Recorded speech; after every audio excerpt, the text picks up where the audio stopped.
Ask doctor Imran में आज का जो मेरा सवाल है डॉक्टर इमरान आपसे वो ये है कि अक्सर देखा जाता है कि लव मैरिज में भी स्पार्क ख़त्म हो जाता है, तो इसकी क्या वजह है और इसको कैसे प्रिवेंट किया जा सकता है या फिर उस स्पार्क को कैसे लॉन्ग लास्टिंग बनाया जा सकता है?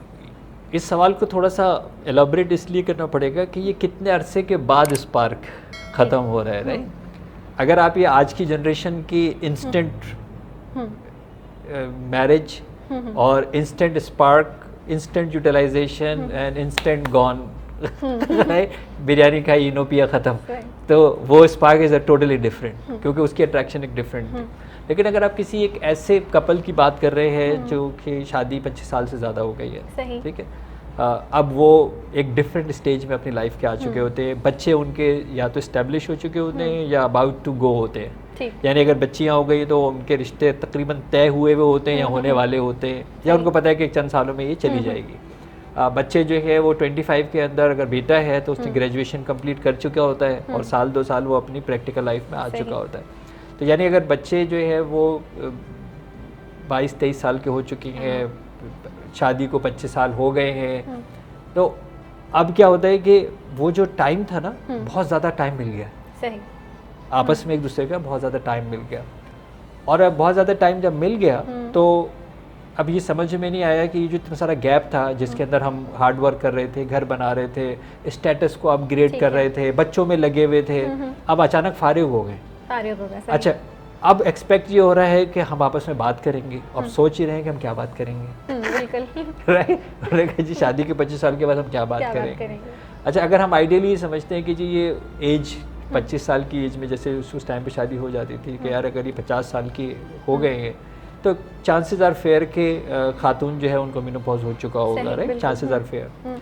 तो ये भी एक हमारे यहाँ कॉन्सेप्ट है कि यार क्योंकि अब तो लाइफ ख़त्म हो चुकी है, अब तो बच्चे जवान हो चुके हैं, रिप्रोडक्टिव सिस्टम ख़त्म हो चुका है, तो अब ये अट्रैक्शन जो है वो नहीं होगी, यानी अब फिजिकल इंटरेक्शंस अनफॉर्चुनेटली कम होना शुरू हो जाता है। और हमने ये भी, क्योंकि हमारे क्लिनिक्स में इस तरह के बहुत सारे केसेस आते हैं मैरिज काउंसलिंग के, जिनके अंदर या तो वो अलग अलग कमरों में सो रहे होते हैं, which is again very shocking, या फिर वो होता है कि बच्चों के साथ सोना शुरू कर दिया तो वो दोबारा फिर वो आए ही नहीं। ऐसे ही है बिल्कुल, कि जी वो बच्चों के साथ सोते हैं, बल्कि वेरी सरप्राइजिंग कि वो बच्चों के सामने बैठ नहीं रहे होते एक साथ साथ, बिल्कुल, ये भी एक जो है वो नज़र आना शुरू हो जाता है। तो यानी वो जो फिजिकली एक दूसरे से दूर होना शुरू हो जाते हैं और मेंटली तो फॉर श्योर बहुत ज़्यादा दूर हो चुके होते हैं। अगर लेटे हुए भी हैं तो दोनों अलग एक दूसरे की तरफ, पीठ की तरफ सो रहे होते हैं।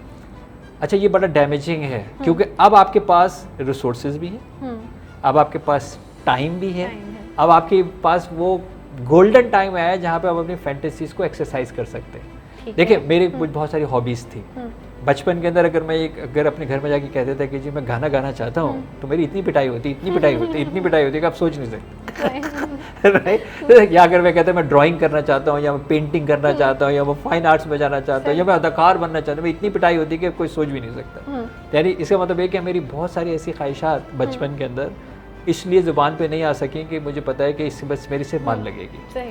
इसी तरह जवानी दीवानी के बहुत सारे ऐसे जो है वो ख्वाब होंगे जो जल्दी शादी की वजह से पूरे हो चुके होंगे, या फिर उसके बाद जब मैंने कमाने की दौड़ में चला गया तो बहुत सारे टाइम मेरा उस कमाने की दौड़ में चला गया।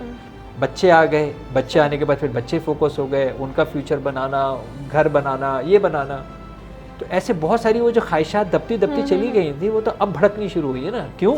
अब मैं फारिग भी हूँ, अब मैं सेटल्ड भी हूँ, अब मेरे पास पैसे भी हैं, तो अब मुझे एक्सरसाइज करने के बजाय और मैं उसको सप्रेस करके बैठा रहूँगा। और यही वो गलतियाँ करते हैं फीमेल्स भी और मेल्स भी, और ख़ास तौर से फीमेल्स जो है जो ये समझते हैं कि जी अब लाइफ ख़त्म हो गई। अच्छा, एक और भी बात है, इसमें कोई फैक्टर प्ले नहीं करती कि अब उस एज में जाके क्या फैंटेसीज को एंजॉय करना और क्या? आई पर्सनली बिलीव, मैं इस कॉन्सेप्ट को दुरुस्त नहीं समझता, मेरी ज़ाती राय हो सकती है कि भाई अब तो अल्लाह अल्लाह करने का वक्त आ गया। हाँ, भाई अब तो दुनिया से जाने का वक्त आ गया। नहीं आया क्या? मेरा सवाल ये है कि कौन सा वक्त ऐसा है जिसमें अल्लाह अल्लाह नहीं करनी चाहिए? हाँ, सही। कौन सा ऐसा वक्त है जिसमें अल्लाह के पास नहीं जा सकते? हाँ, राइट। क्या बचपन वाले नहीं जाते, जवान नहीं जाते? राइट। तो अल्लाह अल्लाह करना, मैं तो जब ये कह रहा हूँ कि बच्चे को हम सबसे पहले क्या सिखाते हैं ला इलाहा इल्लल्लाह Yes. मोहम्मद, ऐसे ही है ना।